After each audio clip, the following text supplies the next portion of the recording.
So cute. You're so cute.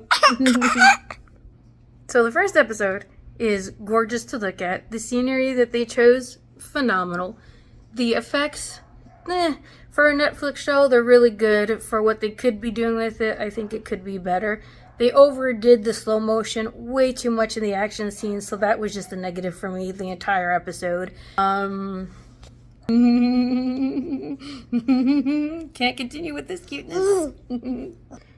The first 5 minutes talks to you like you're stupid. You have the evil villain telling his evil plan, and then you have the narrator in the very next scene telling you his evil plan like you didn't just watch him tell you his evil plan. No, she fell asleep. How cute.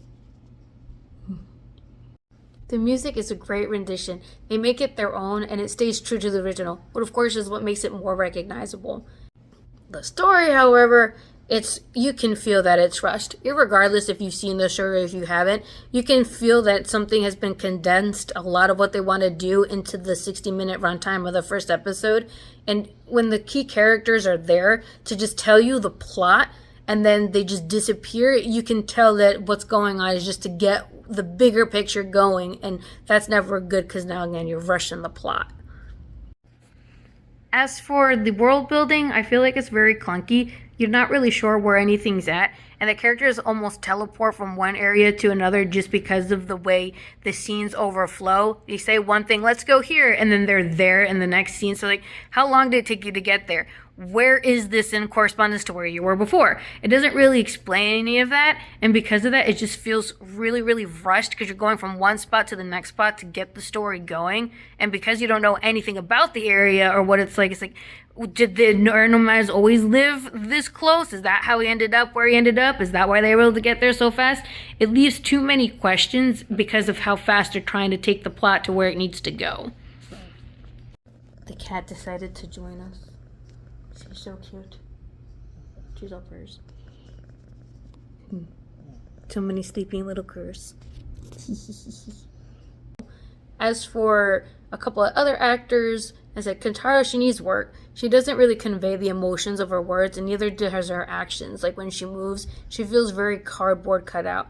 I don't know if that's a directive issue or what, but I think she'll get there. Iroh, he mentions tea a lot more than you would think. It just feels more like a gimmick than if he's really trying, just because, the original Iroh likes to make tea, so every comment's going to be about tea. Great. But outside of that, his acting is actually really good.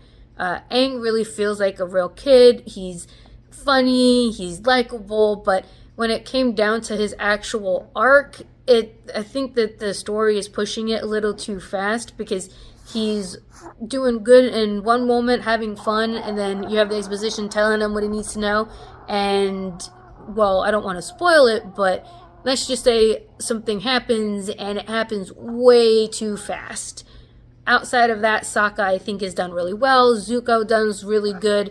And outside of a couple of changes, the supporting cast, I think, are really nice. They flow well with the characters, and they're believable. Overall, I think it's a 7 out of 10 in comparison to the original. I would definitely give it more of an 8 out of 10 if I don't want to do any comparisons. It has things to work on, sure, but the enjoyability is absolutely there.